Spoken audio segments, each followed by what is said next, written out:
ये कहानी है एक ऐसे किले की जो 700 साल पहले बना था।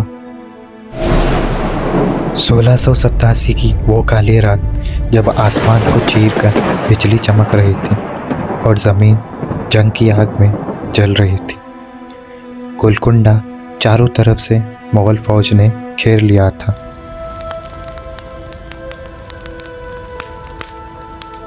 किले के अंदर खौफ था, लेकिन साथ ही था एक आखिरी जज्बा।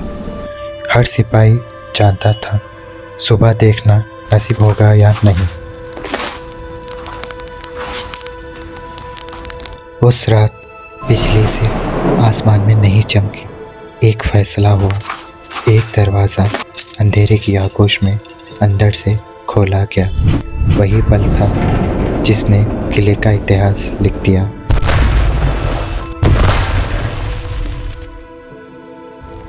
मुगल फौज आंधी की तरह अंदर घुसी। बारूद की आग, तलवारों की चमक, चीख पुकार और घोड़ों की दौड़।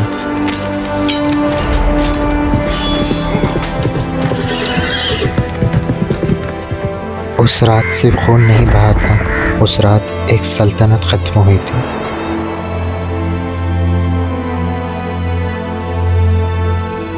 सुबह जब सूरज निकला, किले के अंदर सिर्फ खामोशी थी। ज़मीन पर पड़ी लाशें और हवा में धोखे की बू।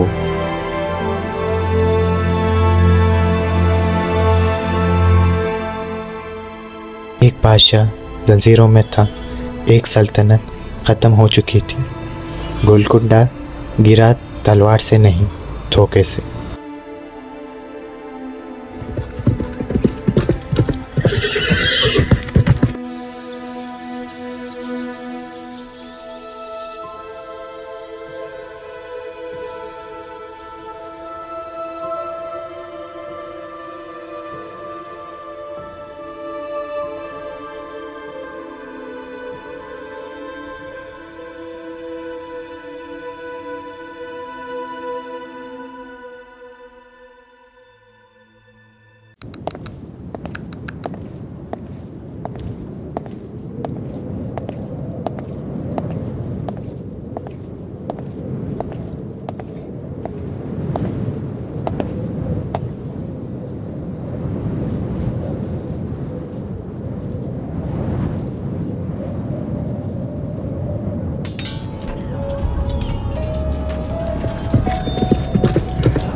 तेरहवीं सदी गोलकुंडा का जन्म होता। डेक्कन की धरती पर एक शक्तिशाली राजवंश का परचम लहरा रहा था, जिसका नाम था काकतीय डायनेस्टी। गणपति देवा उस वक्त के महाराज थे। उन्होंने समझा कि डेक्कन के ट्रेड को सिक्योर बनाने के लिए हिल टॉप डिफेंसिव पोस्ट ज़रूरी है। इसलिए हैदराबाद के पास ग्रेनिट पहाड़ी पर एक छोटा मड फोर्ट बनाया गया। उस वक्त इसे मनकल कहा जाता था। ये आज के गोलकुंडा फोर्ट का पहला रूप था।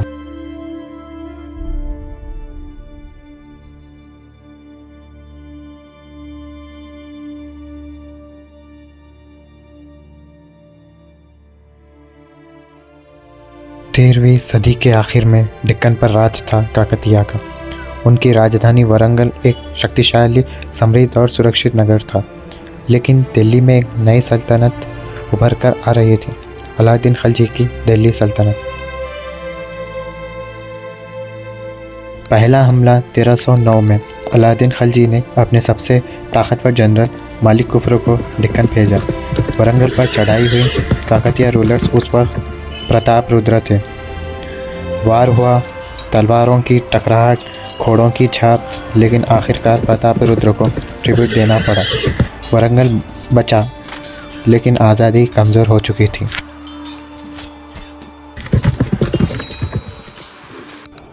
अलाउद्दीन खिलजी के बाद दिल्ली सल्तनत और भी अग्रेसिव हो गई। इस बार हमला हुआ सुल्तान गियाथ अल-दीन तुगलक के दौर में। उनके बेटे मोहम्मद बिन तुगलक ने वरंगल को घेर लिया। महीनों तक सीज चला, रेशन कम होने लगा, थकान बढ़ने लगी।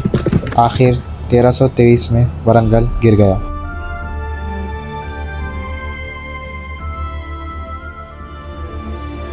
वरंगल के गिरते ही काकतीयास का पतन हो गया। उनके कंट्रोल वाले फोर्ट्स, जिनमें फ्यूचर का गोलकुंडा फोर्ट भी शामिल था, दिल्ली सल्तनत के हाथ में चला गया।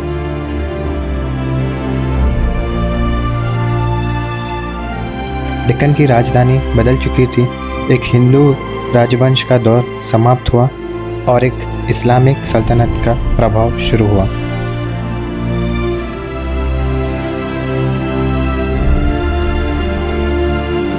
तेरह सौ 1323 सिर्फ एक साल नहीं था, वो डेक्कन का इतिहास का मोड़ था, जहाँ से गोलकुंडा की कहानी एक नए दौर में दाखिल हुई। दिल्ली सल्तनत ने डेक्कन में मॉस्क बनवाई, फोर्ट्स को रीइंफोर्स किया, पर्शियन एडमिनिस्ट्रेटिव सिस्टम इंट्रोड्यूस किया, न्यू टैक्स सिस्टम, इख्ता सिस्टम लगाया।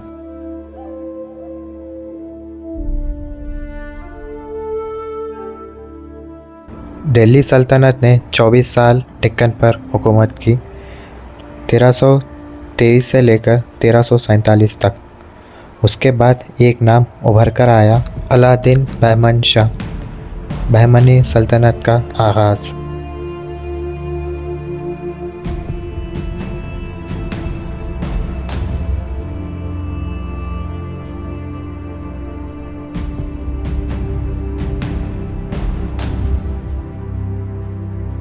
बहमानी सल्तनत डेक्कन की पहली इंडिपेंडेंट मुस्लिम सल्तनत थी।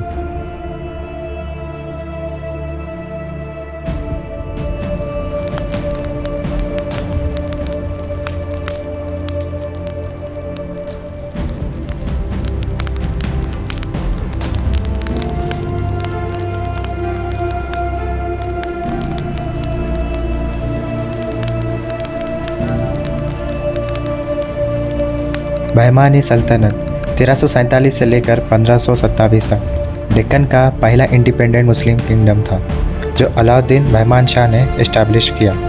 इन्होंने डेक्कन में पावरफुल आर्किटेक्चर, मदरसास, फोर्ट्स और इस्लामिक कल्चर का स्ट्रॉन्ग फाउंडेशन बनाया।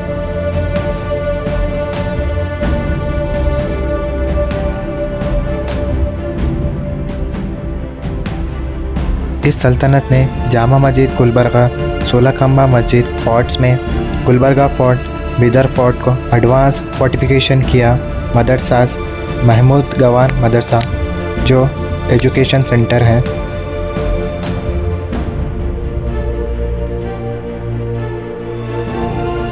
फिफ्टीन्थ सेंचुरी के एंड तक बहमानी सल्तनत के अंदर फॉरेन नोबल्स, लोकल नोबल्स के बीच पावर स्ट्रगल शुरू हो गया।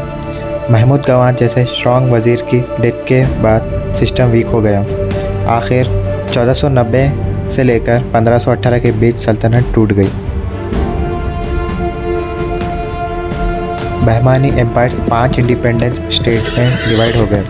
आदिल शाही डायनेस्टी बीजापुर, कुतुब शाही डायनेस्टी गोलकुंडा, निज़ाम शाही डायनेस्टी अहमदनगर, बारिद शाही डायनेस्टी बीदर, इमाद शाही डायनेस्टी बेरर। 5 स्टेट्स मिलकर डेक्कन का गोल्डन पॉलिटिकल एरा बनाते हैं।